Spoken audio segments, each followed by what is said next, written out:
Everybody, Dave here, Hidden Off Grid, and welcome to another video. In this video, I want to talk about the possible thing that could prevent me from firing on time, or even maybe prevent me from firing next year in April of 2022.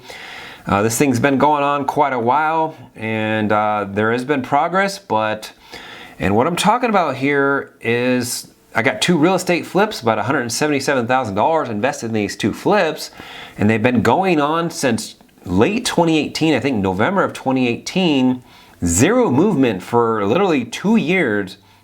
And finally I had to end up foreclosing on my business partner. The business partner kind of just jumped ship and pretty much left me in a dire situation. Hopefully, people can learn from this video, but it is what it is. Just want to kind of talk about it real quick here. So there is movement on the two flips. They are going through foreclosure. They've been going through foreclosure since last year.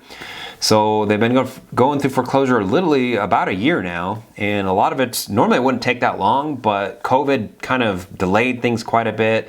The courthouse shut down. They've started doing virtual and all that, but they put a stop on it too, because remember, there was a moratorium on foreclosures and all that. Ron DeSantis, the governor down there in Florida, because the both houses are down in Florida, by the way, he had a moratorium on foreclosure for quite a while, even though these are really commercial loans, because we're going to flip them and they're not occupied or anything like that. So but there was a moratorium that he put on down on the local state level, let alone there is also a federal one as well. But so these ones don't fall under the federal one at all. And Ron DeSantis finally took off the moratorium on his state foreclosures. So they're going forward. And we actually have a court date set in the next few months. And I'm told by my lawyer or my attorneys, I don't call them lawyers, I guess, attorneys, that they should go to auction within 30 to 60 days after the court hearing.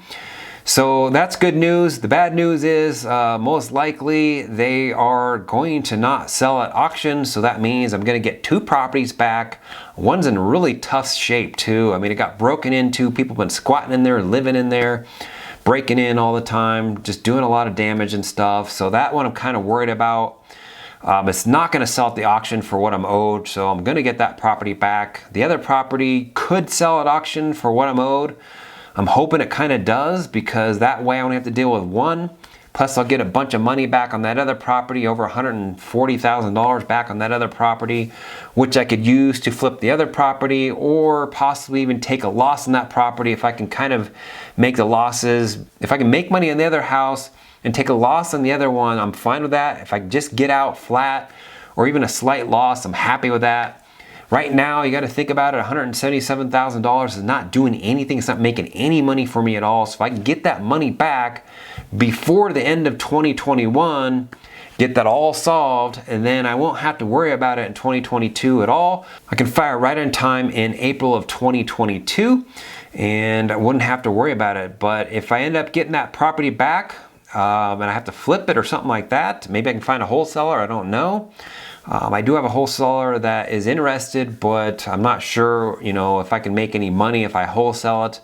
Honestly, I don't know if I can make any money if I flip it either. It's going to have to be a really cheap flip, but we'll see. The other house, if worst comes to worst, if I get that one back or it doesn't go at auction or something like that, if I flip that house, I could probably make $40,000 to $60,000 on that house. So there's an option there. I could always go that route, get back both properties, and just start flipping both of them. I might have to come up with I might have to drain some money out of my options account to do it, but start flipping those, and I can make money in the other house. The other house is in a really good location, and it's a lot better shape. So I know I can probably make $40,000, $60,000 on that property after all the expenses and all that.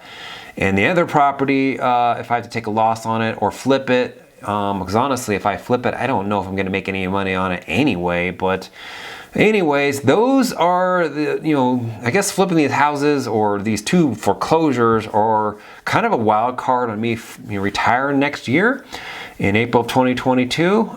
So if you're, flipping houses, I would highly recommend that you don't probably use a business partner because they can jump ship, they can steal money.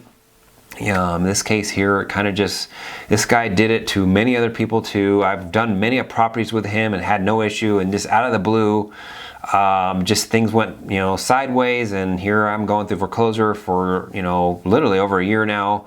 And I hadn't made any money on my money in 2 years, and by the time that it gets to the end, it'll be over almost 3 years. So 3 years, no money, and a lot of money in attorney fees. They charge you a boatload of freaking money, $350 an hour. It's crazy. You call up and it's just, you shoot the shit, and before you know it, you've already shit out $350 worth of expenses. So anyways, if you want to hear more stories or anything like that, go ahead and hit me up in the comment section. You hit me up on my social media as well. You can shoot me an email if you want as well. Until next time, go ahead and like and subscribe. We'll see you next video. Thanks for watching.